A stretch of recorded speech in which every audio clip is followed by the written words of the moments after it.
Hello, Andy. This is Colin. I won't be able to get in tonight. I'm sweating like a pig. I'm sweating like a pig.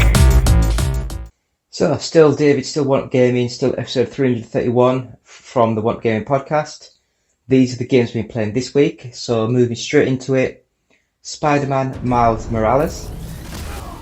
And I played this one before. I played the Insomniac Spider-Man game. Now, I've completely blanked on the name, but the Xbox One exclusive where you can grind, it's cartoonified. I loved that so much. Yeah, I completely blanked on the name, I do apologise. But I could see where the momentum and the physicality of the game engine that they used for the Spider-Man, where that came from. Because that, you do a lot of grinding, a lot of swinging, a lot of bits and bobs, and it's an amazing little game. But Spider-Man Miles Morales, it's a good game, don't get me wrong, it's a really good little game. The only caveat that I had was I felt as though that this game should have been like a £30, £50 maximum sort of game, because it was like built on the Spider-Man game, just added new elements to it, more of what I would call like a DLC pack, and I just felt charging £70 for the game was a bit too much. It was a bit like a stab in the eye from Sony. They do like doing that with their games, and I just feel that was a sour taste in my mouth. But you can't knock the game itself. The game is fabulous, it looks amazing, it plays so well. The swinging mechanic, amazing, fast, smooth, everything goes well. I'm a bit sick of the standard open world sort of style games, all the little question marks all over the map. It just gets a bit monotonous to me, but it sold well, it did well. I bet people loved the game, and I loved it. I just can't sit there and play through the whole thing, it just gets boring.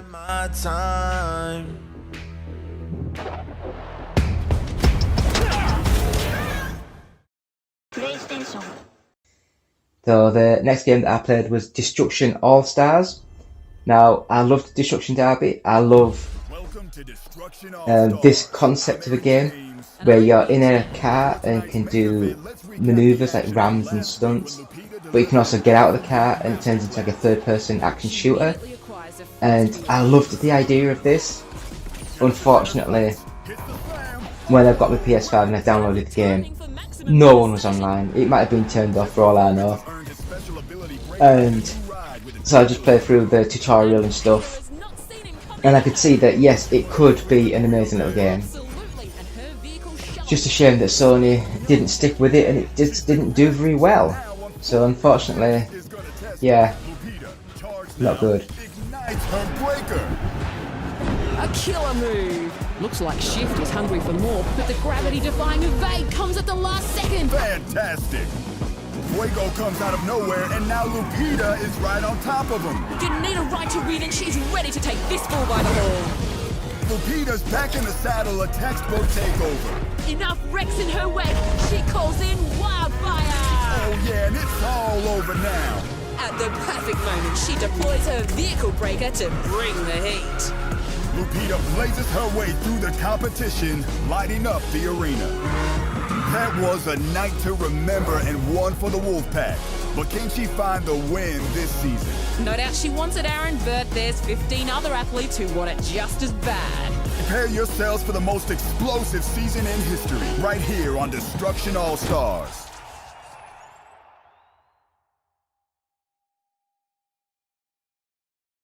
PlayStation.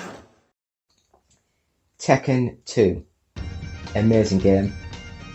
It still looks very blocky and squared for the PlayStation sort of original, and it's nice. It's a nice feeling game. It's good to have individual limbs per the button, so left arm, left leg, right leg, and you can do combinations and combos and everything. Looks amazing for the time. It still flows well now, the animation's still amazing. I do prefer Virtua Fighter 2 compared. I think it's a bit faster, a bit snappier, more quick time, fast action. But Tekken 2, more slow, more methodical, sort of, it's just a good little game. I'd recommend it still. And then, of course, moving into the next one, Virtua Fighter 5 Ultimate Showdown. Now, this is the one that was the Virtua Fighter 5 Special Showdown, I think it was, for the PS3, Xbox 360 PS3, I think, not 100% sure, but the Virtua Fighter 5 Ultimate Showdown, I think it's still exclusive to the PlayStation 4, and it launched in the PlayStation Plus sort of section, so it was free to download. I'm not sure what it is now, 20-30 quid, but the guys who made the Yakuza. Oh god. Yeah, the guys who made these games for Sega, they helped AM2 to port the Virtua Fighter 5 engine into the Yakuza engine, and it looks and plays really nice on the PlayStation 4. They have made it look a lot shinier, a lot neater, a lot cleaner. A lot of the physics and stuff just flow a little bit better. The cloth animations look superb. And if you don't have it, I'd easily recommend it. You can also buy DLC packs where it makes everyone look like the old 2D Virtua Fighter sort of characters. So they're very, not 2D, you know what I mean, like flat shaded polygons. Very no detail. It looked amazing. And Virtua Fighter 5 is still, in my opinion, one of the greatest fighting games that you can buy on modern day systems. Next up, you can tell I got the PlayStation 5 recently because a lot of these are PlayStation 4, PlayStation 5 sort of games that I was playing. The Wipeout, the Omega Collection, and I liked Wipeout, wasn't a big fan of it, and then Wipeout 2097, or if you're a stupid American, Wipeout XL. The Wipeout 2097 was superb. It looked similar, but it just made it, just everything looked neater. It all flowed better. There wasn't as much pop-up. It wasn't as janky as some of the stuff. It looked more solid and built. They also changed a little bit of the handling model. So on the old one, you touched the side, you went dink and stopped. On Wipeout 2097, the game would allow you to grind along the side for quite a bit before it would make you stop. If you hit it too hard, it'd stop. But if you could grind along, it wasn't too bad. But the Omega Collection is Wipeout Pure and Wipeout Pulse for the PSP. Or was it the Vita? Maybe, I don't know. I don't know which one it was. It might have been the Vita. I don't know. Yeah, was it Wipeout 2047? Got myself thinking now. 2047 sounds good because it's like a prequel sort of thing of a racing game. It's strange, but that looked amazing because the tracks look half built as the racing. It looks really nice, but it's got the 4K high resolution, 60 frames a second. It looks stunning, absolutely stunning on the PlayStation 4 and the PlayStation 5. So Wipeout the Mega Collection, amazing. I hope to God that they do more Wipeout games in the future. The next game that I played was a game called Stray. Now, of course, everyone knows what this is.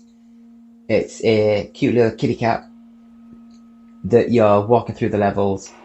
I wouldn't really call it a platform game because as you're walking up to things, little lights and little symbols come onto things, so you know you can press the button and it'll automatically jump to those ledges. It's more of a walking simulator sort of thing. It seems really interesting. I loved the idea of when I was playing it of the robots and you slowly get into more of the city sort of thing.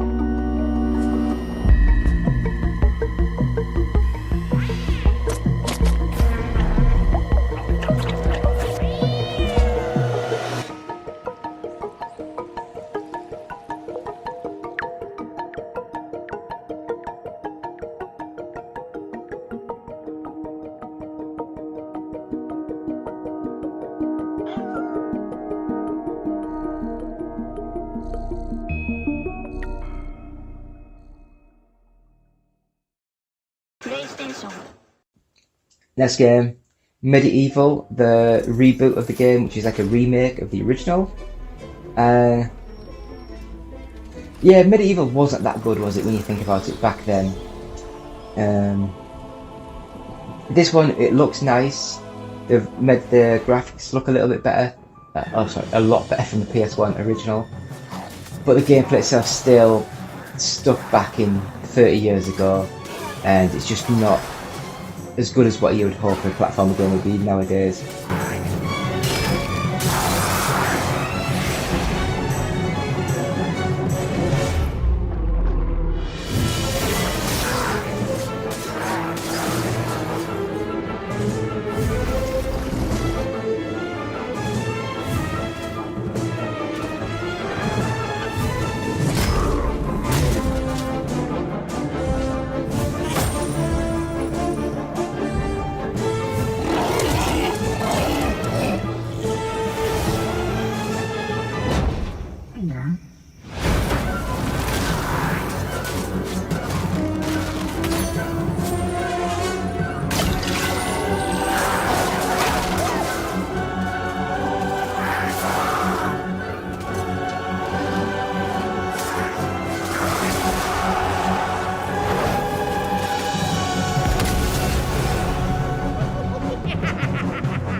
Eastward.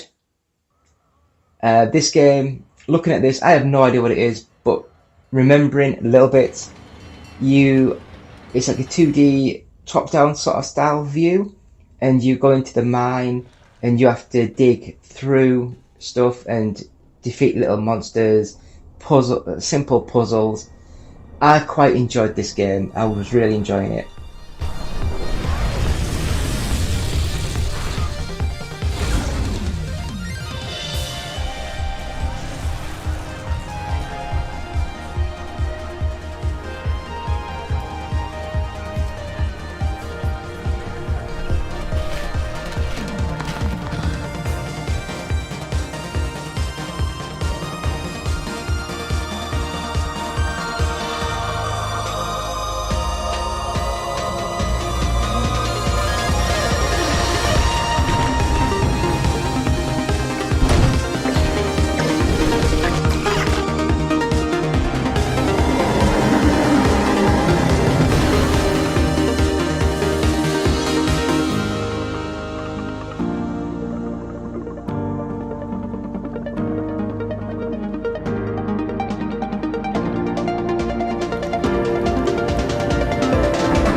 And the last real game I played this week is a crazy, stupid, mental game, but I love, and that's called Speaking Simulator. Now you use I'm going to get it wrong, but you use like the left stick to move the mouth up, down, and left and right, and you use the right stick for the tongue. You have to hit special buttons within the mouth of the tongue, and you're an alien sort of thing, and you have to go to job interviews, go on dates, and you have to try and follow what is supposed to be said, and it's like, hello you are, and sort of like tweaking around. It's so stupid, I love it. Absolutely like crazy game. And I do believe on the title screen it says like start, save, why sort of thing about the guys who created it. It's like, why did you make this? It's crazy. Watch, ready? Oh, my eyes! Oh, no, need more eye contact. Oh, no, we weren't paying attention. We're not paying attention. Oh my god. It's fine. Everything's fine. He's in the toilet. He can't see me. Too much eye contact, too much eye contact, too much eye contact, too much eye. More eye contact, need more. Okay, good job. I love a funky bass line. Can you help me fit in?